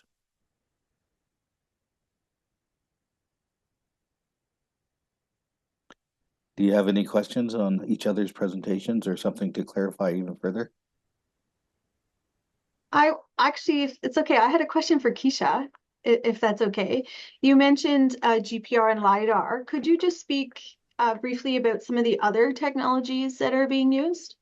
Sure. So other aerial techniques that are being used include other types of imagery. This can include something called multispectral imagery, which looks beyond the visible spectrum of light to look at vegetation health. This is something that some communities are using. I actually was recently talking to a colleague also about thermal imaging, which actually measures how well the earth holds heat from the sun and then how that dissipates once the sun has gone down. That can be also very useful. And then from ground techniques, in addition to ground penetrating radar, the other geophysical techniques, so these are things that measure aspects of the ground, are electromagnetic conductivity, which has to do with how it's how well the earth below the sensor conducts magnetic energy. There's also something called magnetic gradiometry, which measures the difference between the Earth's magnetic field and the magnetic field, like the general magnetic field and the specific magnetic field underneath that's being used. Resistivity is another method, which has to do with sending an electrical current through the ground surface, and that can be very helpful. And then there's a couple of ones that sort of bridge between the archaeological sort of world and the forensic world that are also being applied in ground searches. So I mentioned before, we're learning about the possibilities of a soil probe called the S4 Subterra Gray. Coming back to the question of new technologies, this is very new. And while some communities are comfortable bringing it in when we're still in, I would say, an experimental phase, many communities will not be, and we respect that. And we're currently in the process of running it through a whole battery of tests to see what it can and cannot do. And then the use of historic human remains detection dogs, which is probably actually a little bit more in your wheelhouse than mine, but it is a ground search technique in many ways because it can bring in specifically trained dogs. And again, this is just like the other things we've talked about. You really need to know that they're being trained well and to a certain standard, but they can be very helpful because they're scenting human remains that are older, right? So not necessarily fresh cadavers, but something that's a bit older. And we have found a combination of geophysical techniques and these forensic techniques to be about as good as we can get in terms of minimally disturbing the ground and that kind of thing. So those are just a few of the other things that are being brought in the ground search process, so the pre kind of forensic process. Thank you. Thank you for that question, Emily. I was just about to ask the same thing in regards to technology. I do have a question. You know, we talk about the inclusion of elders and community and knowledge keepers, and sometimes we do include them, but we're not taking the time to fully educate them as to what that search entails and for them to gain an understanding of what those steps are. So is there any awareness training available to when you before you start the search to be able to share with the community and the elders what to expect? I'll pass that to Keisha for now. And I can speak to some, and then I suspect maybe Kona and Emily could enhance that as well. There's a few things. One is I mentioned there are some resources that are currently available, and there's links in the chat. So one is the Canadian Archaeological Association working group on unmarked graves. Is one of them. And then another one is the National Advisory Committee has their own kind of resources page. One of the things that we did with the CAA, so the Canadian Archaeological Association resources, is that we have short videos and they're developed by someone who has expertise in training in communities. So that, sorry about that. That's also something that I think is really important. I would also say that one of the big barriers I've personally seen is language. So one of the problems with trying to communicate this as best we can is I can do what I can in English and I can try to simplify, but I work in communities where language is still, first language is not English. And so if there is possibility to work with community members to have translation or to have people who can answer questions in language, that some communities that can be really beneficial. So in terms of especially working with elders and survivors, I sometimes wish I could speak the language of the community that I was in to be able to explain the concepts in a way that actually made sense more easily than they do in English. But there are some resources, and we're continuing on developing more of them as well. Okay, thank you, Keisha. Kona, did you want to add to that? Yeah, and absolutely agree with what Keisha has just said.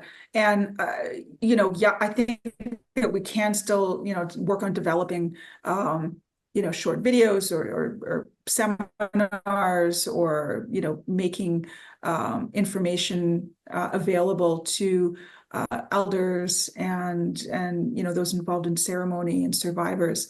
I think some of the greatest conversations that I think will have to happen is sort of, you know, face to face, when the decision is made to proceed in whichever way. Let's sit down, have a conversation about what that means. And you know, yes, we can give information about what it is that we can do, but it's also really important for us to understand, what are we doing that is going to impact this nation? What are there things that we can do to help support, you know, the ceremony, the protocol, or the protocols involved? How can we make sure that we respect that, and that understanding is sort of goes both ways, so that, you know, there's no surprises on your end, and then we don't make, you know, some serious mistake. That's one of the things that always really worries me. Is am I doing this properly? And chances are, like, I'm not going to know. So I would need the help of the elders and the community and the nation to sort of be, okay, well, this is what I would like to do, or this is what I would need to do in order to get to that answer. But how can this, you know, am I doing something wrong? Is this going to be, you know, is there a way that you can help me understand what I'm doing in that context to respect the work that's going to happen, or that, you know, that might not happen afterwards. You know, if people actually understand what it is, we do have to disturb the bones, or we are going to have to remove, and they're going to be looked at. There's going to be photographs. We're going to, you know, have to disturb or destroy a part of that individual. You know, those conversations, I think, need to happen ahead of time, or as things are going, and so that we do have that understanding and that respect between, you know, the experts and what we're doing, and the people who want the work to be done. Thank you, Kona. Did you want to add to that, Emily? Yeah, I just wanted to add one thing, and it's really emphasize that face-to-face communication. My work with my Indigenous partners, there's a community partner who leads the residential school investigation for the community.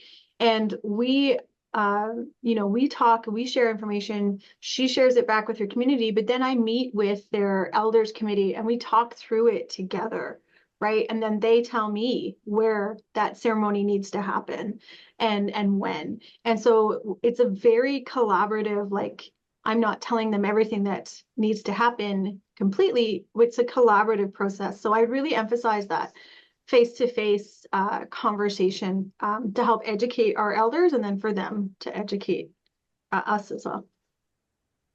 Yeah, thank you so much. Because I know there are times when our elders will be involved and they're not prepared, and some of our sacred ceremonies and societies, you know, certain elders can't be involved because of the death, because of the remains. So it just, you know, understanding that community a little bit more, and just seeing what resources or what traditional protocol is there, and what kind of ceremony is there. And I think it's we need to take that step slowly, so that they have the opportunity to understand and learn as we move forward. So that really would help the search. So just some thoughts there.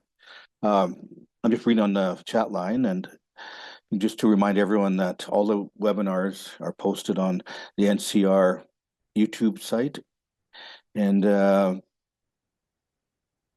is a webinar about the details of different technologies on the NCTR on the YouTube channel also. So for the audience, they can, link into that. And there are a couple of questions here. So this is first question from the chat line. So what is the estimated expenses for exhumations? I know that's a hard question because they're all different, but Emily, do you want to take a crack at that one? I think you'd be the best. I do. I would just caution it costs more and it takes longer than you expect. That's one thing I would say. One reason I would caution that is because we want to make sure that it's done right. You can't go back and do it again. You have to do it right the first time. So that should be a slow and detailed process. It could range, I don't even know how to come up with a number. Like, it depends how many reflections do you need to excavate, right? And what's the land like? What's the soil like? How many people do you have on your team? But I think you could look at tens to thousands to hundreds of thousands of dollars, depending on the number of reflections that you're trying to excavate. And then if you're excavating reflections and you find people, then that's going to take longer, right? So you can get through like essentially an empty reflection relatively quickly. But as soon as you encounter somebody in that space, that process can be a little bit slower.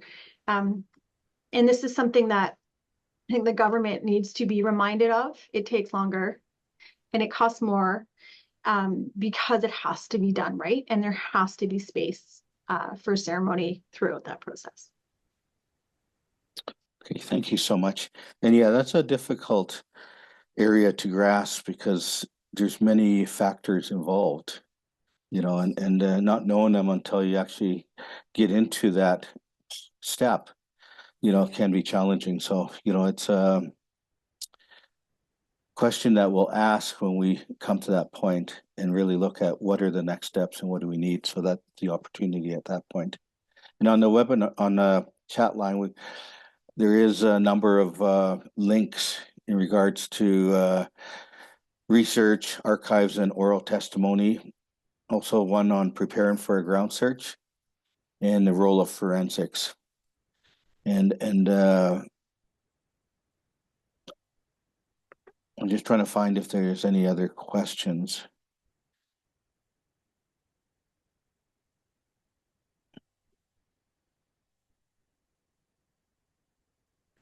I don't see any other questions right now, but I have a question in regards to, is there a location where we can link into, Keisha, where it provides that updated list of technologies or the technologies that are available and how they're used, so that we have that opportunity just to sort of have a glance to see what else is out there, and maybe possibly a link to actually connect as to where we can tap into that technology. Yeah, so as I've mentioned a couple of times, the most up-to-date and established trusted source for how this technology is being applied in these contexts does come through the Unmarked Graves Working Group of the Canadian Archaeological Association. So there, I think I put the link a couple of times into the chat, but if you just Google Canadian Archaeological Association, enter the portal, there's a resources for communities page. And then there's also a contact there for the working group. This is a group of folks who have a lot of experience using these technologies across the country and work with many communities now as a trusted partner. And we are in the process of creating some additional resources for the newer technologies, such as the S4 subterranean soil probe I mentioned, and also updating some of the existing ones as the technologies are not necessarily changing, but we're learning more as we apply them. So we're taking the kind of broad teachings, so not the specifics of any one context, but what we've learned over these applications and updating those, including some of the ways that we're looking at how to do this a bit more quickly and efficiently for communities. We also have been discussing for some time one of those sort of red flag documents, just so that you have a sense of what to look for. And that is something that is in development and hopefully will be available soon as well. But that is the place to go, and we will update it as new technologies come on board or as we learn more. The whole idea is that as we learn to do better, then we'll just share that out more broadly. Thank you. Did you want to respond, Emily or Kona, on that? I think Keisha just said it all. Okay. Okay. There's more information provided by Emily in regards to information on size and depth of each reflection that could help estimate the time. So take time to just have a look at that. The other question I have is we talked a little bit about data storage and how we can access that. And what kind of data storage do communities need? So first off, what kind of data storage is needed? And then I know with working with the ME's office and a lot of that information is not available. We can't access due to security reasons.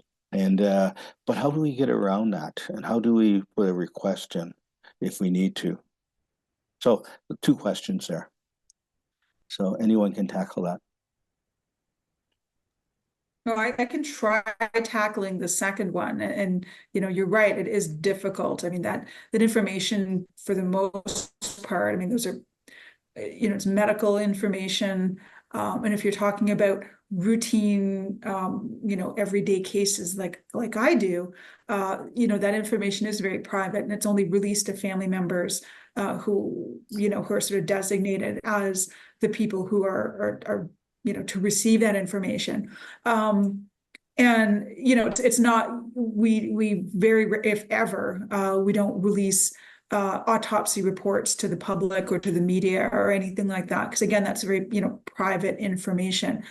So it can be quite challenging to get data from death investigation systems. There are ways to do it. There are ways to get current data that's sort of been de-identified. So if you're looking for, how many people have died of XYZ over the past, several years, that even that data is difficult, and you have to, jump through a whole bunch of hoops and get the right permissions. But if you're talking about individuals, so if your immediate family member has died recently, and you want to get a hold of that autopsy report, there should be that should be easier to do than it sometimes currently is. And the communication has not always been very clear between death investigation and families and communities. So those relationships, I think, need to be. We can build on those. We can improve those relationships so that the communication is better and people know what to expect. But when we're talking about, documents on children who have, gone missing, or residential schools, I mean, that information, again, is a huge sphere on its own. And I do believe that, we're working on it. It's not perfect to get access to that, but I do believe that records like that should be accessible to the people who need it. Okay, thank you for that. And anyone else want to add to that?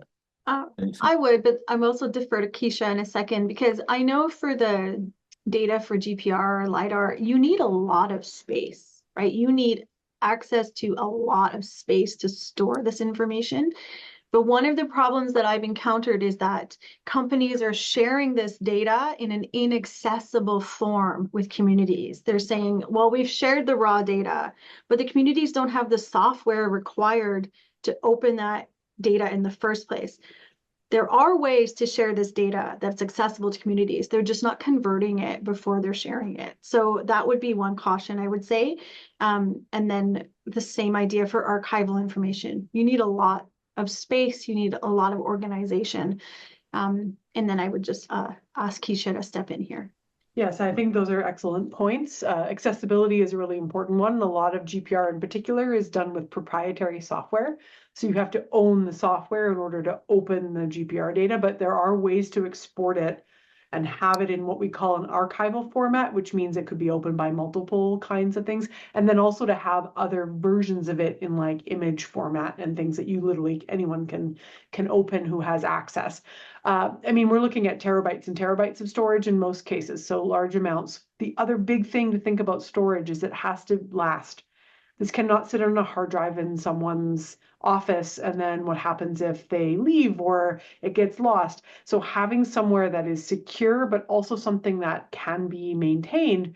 We know that a lot of communities are seeking justice and accountability. And if these are things that might need to be referenced later, whether it's for the forensic investigation or whether it's for a legal case, you need to know that you're going to have access to it long term, which is why there are some communities who are either working on developing that capacity internally, having like a server or something, you might have something like that, or who are working with a group like the NCTR who have created a space which is protected, which is maintained by the NCTR but owned by the nation, to ensure that there's always an archival copy somewhere, right? Because that's the danger. And this is something we're trying to face, is that we want to give all the data back to communities, but oftentimes we become stewards of that data until they have a time that they feel comfortable bringing it back into the community, that they'll know they'll have it again in 2 years, 10 years, 30 years.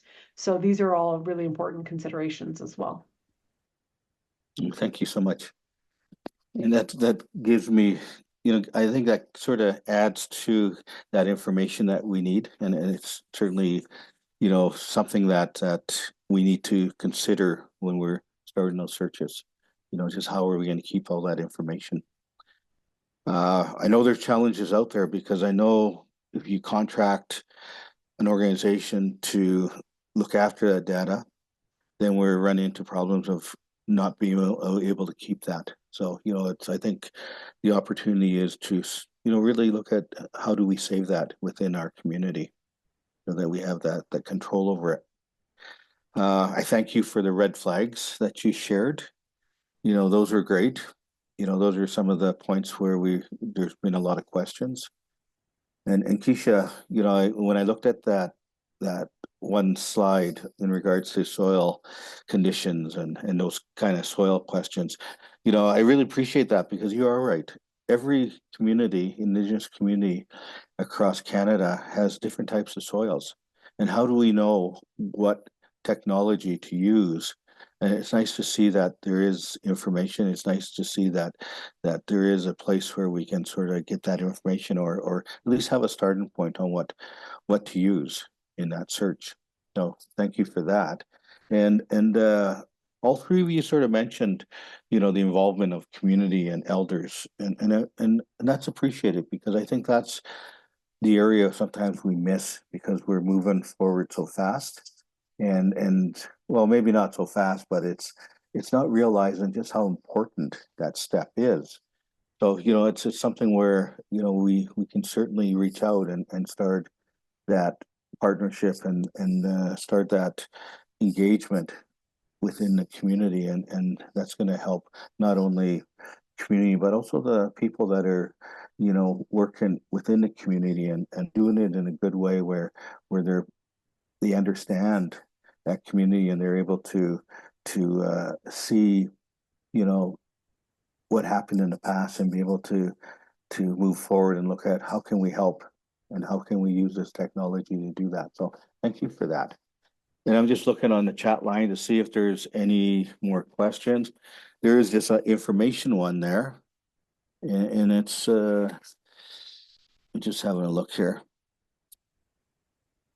We have a number of links where you can go to get more information, and they're from in regards to the Canadian archaeology focus. There's YouTube in regards to archives and oral testimony. There's one on ground searches, one on role of forensics, and the last one is probably the same one, CanadianArchaeologically.com. So, information on investigating unmarked graves, so if you have the opportunity, certainly check those out. And I guess, is there any questions that you may have for each other?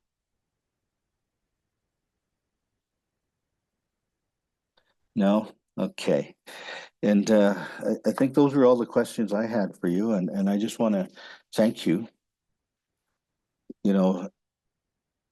for presenting and sharing all that knowledge you have, that expertise, and in a way that we could clearly understand it. Because that's one of the conversations that you guys presented was, we need to use plain language, so we can understand, because a lot of us haven't been involved in those areas, and just to gain that awareness of what it's all about, certainly what you shared is really beneficial. I want to thank you for your commitment and your dedication to this journey. I know it's hard because you guys, work so hard, and there's so much coming at you. And I just give you thanks for coming on to the webinar and sharing, that sharing your expertise and your knowledge and identifying some of those red flags. I just want to thank Jackie Bouvier. It takes courage to share a story, especially when it's still raw in our hearts. And I just want to thank Jackie for that, and being able to take that time and share those steps, and also share some of those challenges that she had. So and that presentation was just so powerful. So thank you, Jackie. So today's webinar was organized by the National Advisory Committee on Residential Schools, Missing Children, and Unmarked Burials. And a reminder that this webinar has been recorded. You can rewatch it on YouTube. You can also find several previous webinars that we've produced as well, and as recordings of our in person. And speaking of our next person event, it will be in Vancouver on November 14th and 15th. And we added another day onto that where there's a special hands-on training day, and that'll be on November 16th.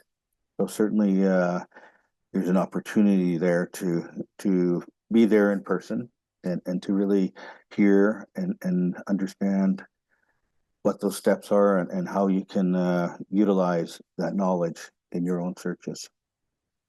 And you can find more information on the NAC-CNN.ca website.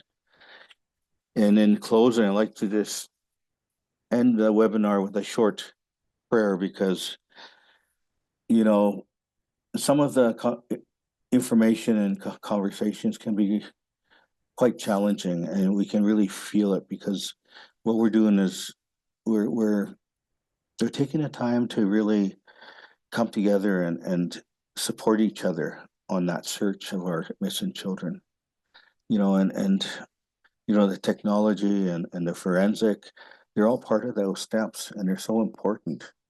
And certainly it's hard when we come to that point where we start that journey, because it sort of brings back a lot of those memories. So we'll have a short prayer and just ask the Creator to be with us and to watch over us and to keep us focused as we move forward. Creator, Grandfather, I just want to give thanks for today, the opportunity to come together, the opportunity to really hear from the experts as to the different steps within that journey of finding those missing children, the children that disappeared. Creator, we appreciate the commitment they have and being able to hear the guidance that they provided us in those steps. So I just want to thank you, Creator, and ask you to watch over all of us as we journey to wherever we need to be, and then just to protect us and give us that strength we need to keep going, all my relations. Thank you.